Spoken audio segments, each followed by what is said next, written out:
All right, let's jump into today's deep dive. Sounds good. We're going to help you get ready for that big mathematics lecturer interview. And trust me, you're going to walk in feeling totally confident with RoleCatcher by your side. They've got these really awesome career and interview guides. Yeah, they really do. We'll be checking those out today. Yeah. So think of us like your personal interview coaches. And you really want to be as prepared as possible for this one.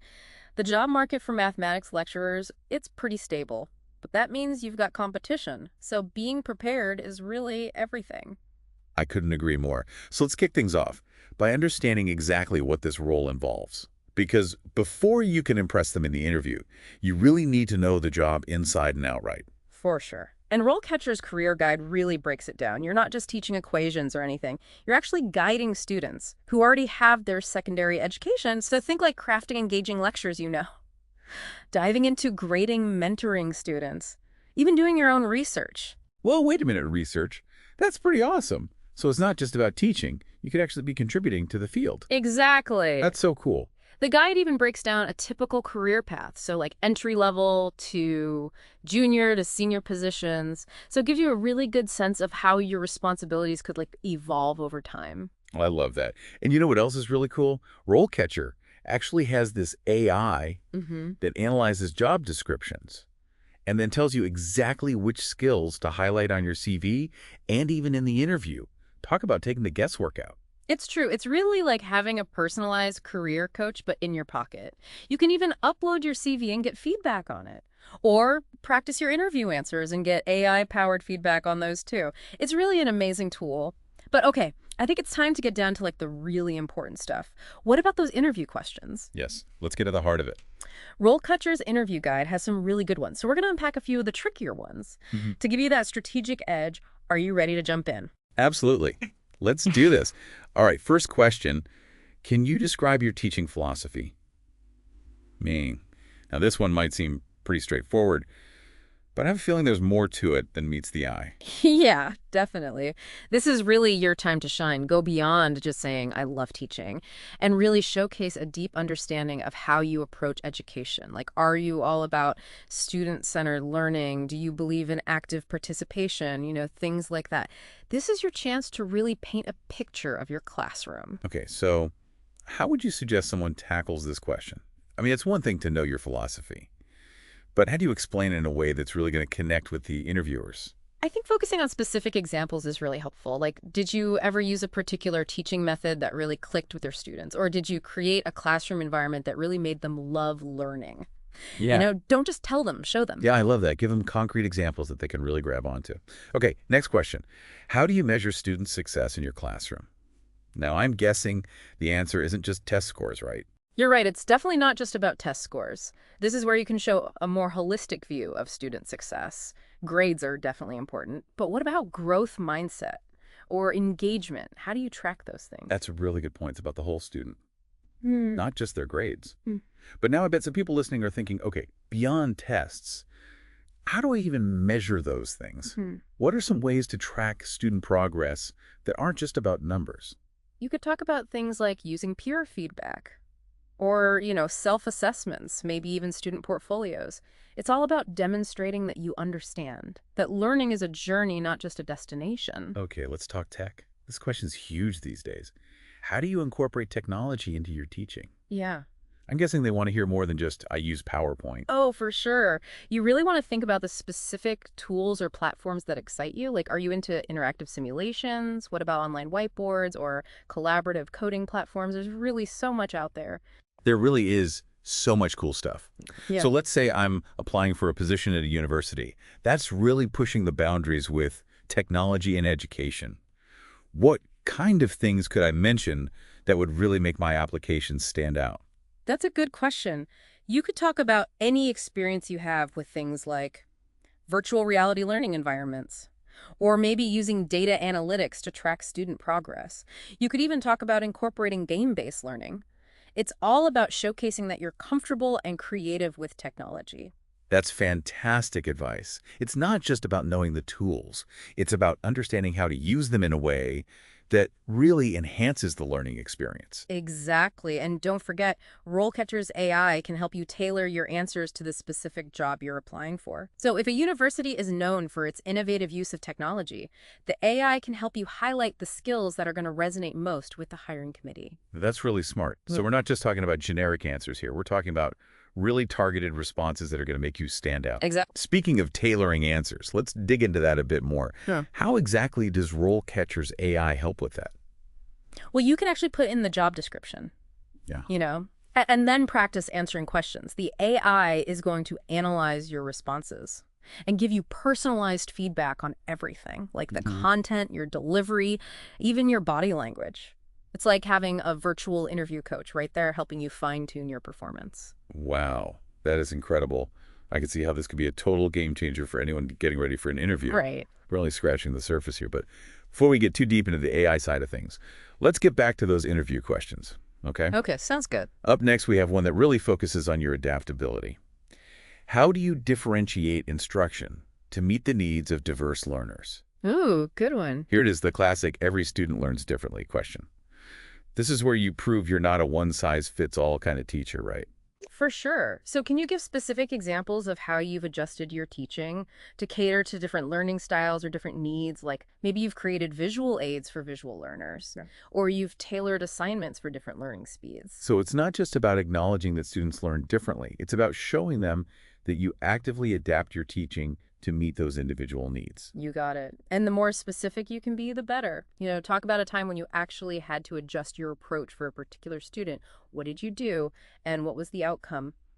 Those real-world examples, they really bring your teaching philosophy to life. Okay, I'm loving these practical tips. It's so helpful to hear how to approach these questions in a way that's really concrete and impactful. Let's move on to a question that I think a lot of math teachers can relate to. How do you engage students who may not be interested in mathematics? Now this one feels a little trickier. Where do you even begin? Yeah, it is a bit tricky. But it's also a great opportunity to show your passion for math. Like, how do you bring it to life for them? Do you connect it to real-world applications? Do you use games or puzzles? I've always thought that highlighting the beauty and elegance of math can be a great way to spark interest. Like showing them that there's art and poetry hidden within the numbers. I love that. It's all about finding those entry points that resonate with different types of learners. For some students, it might be about seeing the practical applications of math, while others might connect more with the abstract beauty of it all. Exactly, finding that spark. Now, let's say I'm someone who's just starting out in their teaching career. Maybe I haven't had a chance to develop a ton of different engagement strategies yet. What advice would you give me? I think I'd say to focus on your own experiences as a learner. What initially sparked your interest in math? What made it click for you? Oftentimes, our own learning journeys can provide valuable insights into how to engage others. That's such a great point. Sometimes the best inspiration comes from looking back at our own experiences. Yeah, exactly. And if you're drawing a blank, you can always turn to RoleCatcher for inspiration. Their interview guide has a ton of creative ideas and strategies for engaging even those students who are most reluctant to learn math. Plus, their AI can help you tailor your answers to the specific age group and the learning environment that we'll be working with. So if I'm applying to teach at a high school that's known for having a really diverse student body, RoleCatcher can help me craft answers that speak directly to that context. Absolutely. The AI will look at the job description and suggest approaches that are most likely to resonate with that school's unique culture. And the student population. That's amazing. Okay, I think we've covered some really good ground here. We've talked about those 5 challenging interview questions. And we've even started to explore how RoleCatcher's AI can be a game changer for interview prep. But before we move on, I want to circle back to something we mentioned earlier. The whole research component of being a mathematics lecturer. It sounds like that's a pretty significant part of the role, especially as you progress in your career. Yeah, definitely. We'll be diving into the research aspect more in the next part of the deep dive. But yeah, for now, it's important to just remember that it's a key part of what makes this career path so exciting. You're not just teaching, you're also contributing to the advancement of mathematical knowledge. That's right. And I have a feeling that RoleCatcher has some great insights on how to highlight your research experience and your aspirations during the interview process. We'll definitely be exploring that further in part 2 of our deep dive. For sure, we'll get to all of that. But before we move on, let's look at another set of interview questions that are likely to come up in your mathematics lecturer interview. These questions are all about showcasing your skills and your experience beyond the classroom. Okay, sounds good. Let's do it. Are you ready to tackle those? You bet. Bring on the challenge. Okay, so let's dive into some questions that go beyond just like your day-to-day teaching. These are all about showing off your broader skills and experience. So first one, how do you stay up to date with the latest trends in mathematics education? Ooh, that's a good one. I bet they're looking for more than just like, I read journals. Yeah, definitely. This is your chance to really show that you're committed to continuous learning. So be specific. What conferences have you attended? What about any interesting workshops or online courses you've taken? So it's about showcasing your proactive approach to your own development. Like you're not just keeping up, you're actively seeking out new knowledge and ideas. Exactly.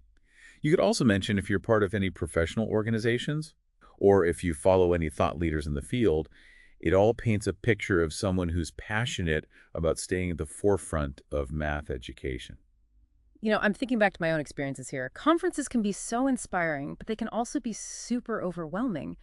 What advice would you give someone on how to sift through all that information and really pinpoint what's truly valuable for their teaching?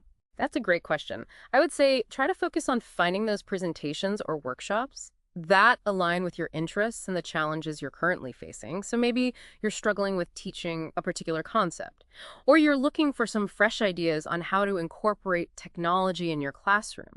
Those are the areas where you're most likely to find those little golden nuggets of wisdom.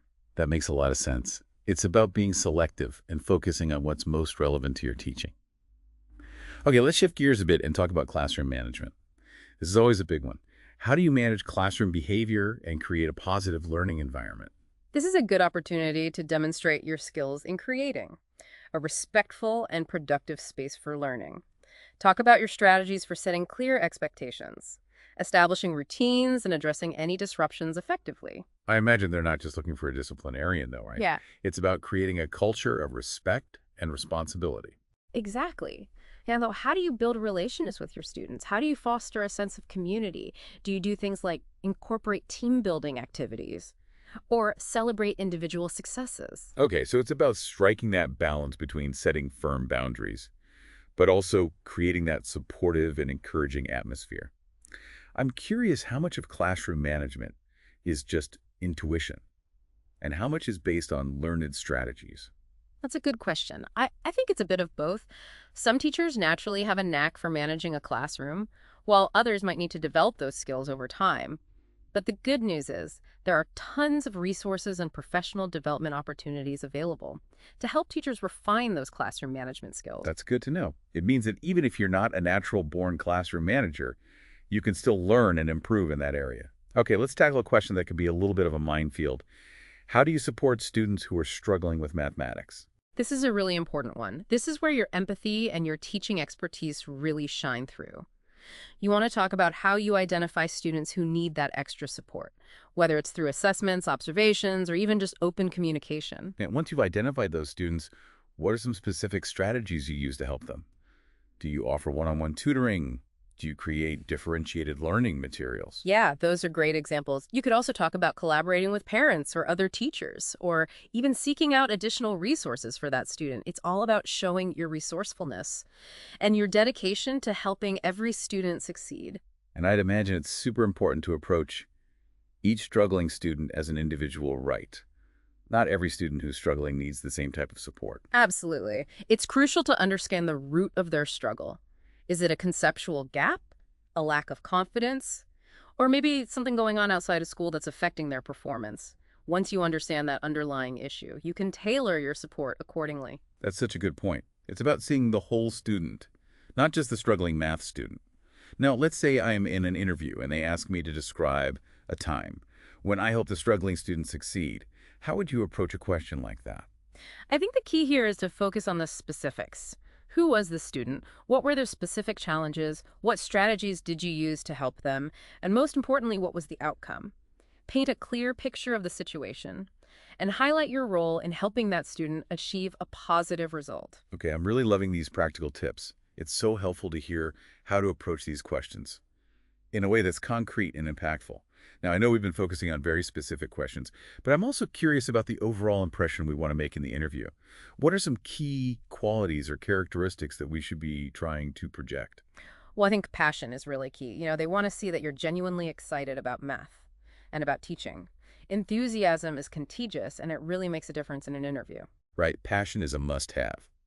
But I'm also thinking about things like professionalism, preparedness, and a strong understanding of the role. Those seem pretty important too. Absolutely. You want to come across as someone who's taken the time to prepare, who understands the expectations of the position, and who's ready to jump right in. And don't forget about confidence. Interviews can be nerve-wracking, Yeah.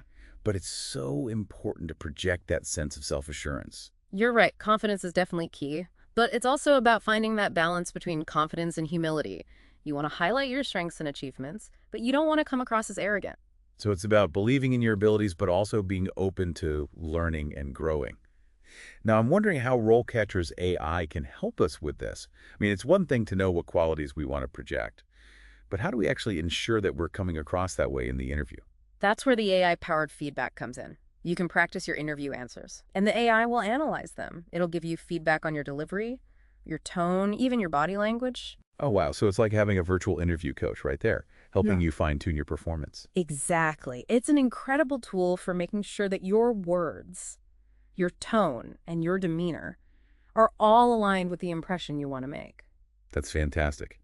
I can really see how this AI could be a game changer for interview prep.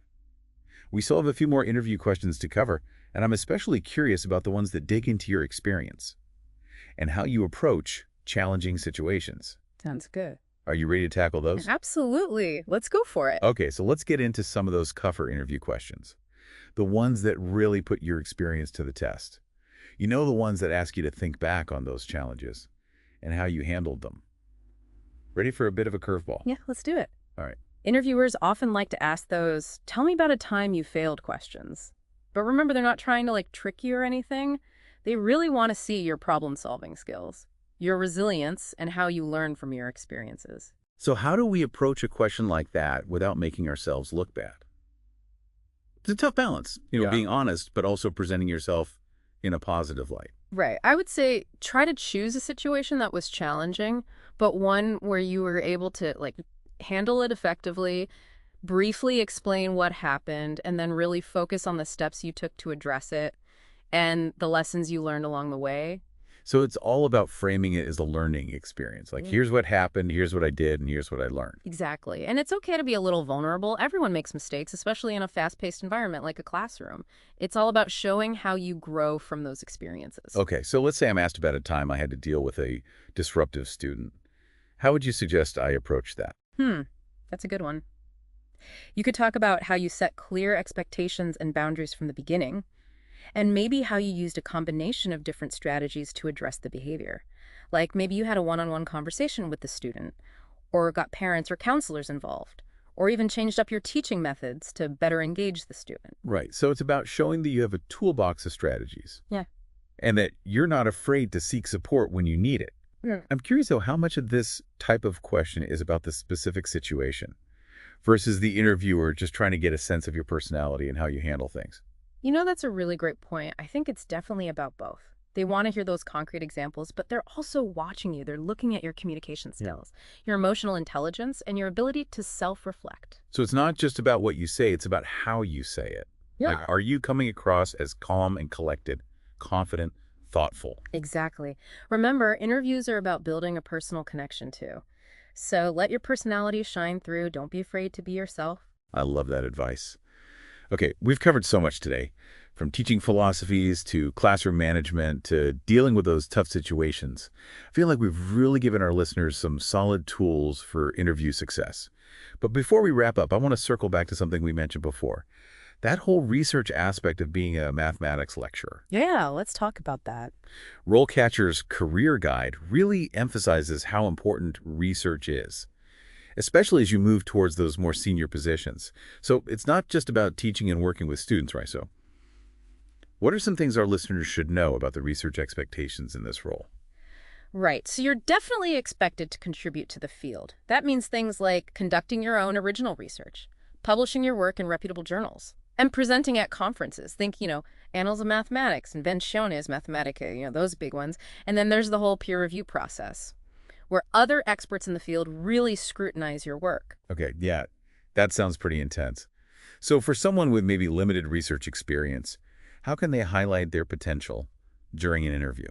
I'd say talk about your research interests. Mention any projects you've worked on, even if they were from undergrad. Highlight relevant coursework or independent studies you've done. You want to show that intellectual curiosity. And if I'm applying for a job at a university that's known for being research-focused, RoleCatcher's AI can help make sure my answers are tailored to that, right? Like highlighting those key words and the experiences that really matter. Absolutely. But keep in mind, research is a marathon, not a sprint. It takes passion, perseverance, and that drive to contribute to the wider world of knowledge. Great advice. Okay, so we've talked about teaching research, even those trickier behavioral questions. Any final thoughts on how to really nail that interview? One thing to remember is that an interview is a two-way street. So come prepared with some thoughtful questions of your own. About the university, the department, the specific role. It shows you're genuinely interested and engaged. Right, don't just ask about the salary. Think bigger picture things like their research focus, opportunities for collaboration, or any resources they offer for faculty development. Yeah, exactly. And remember, you've got this. Be confident, be authentic, and let that love for math shine through. Good luck.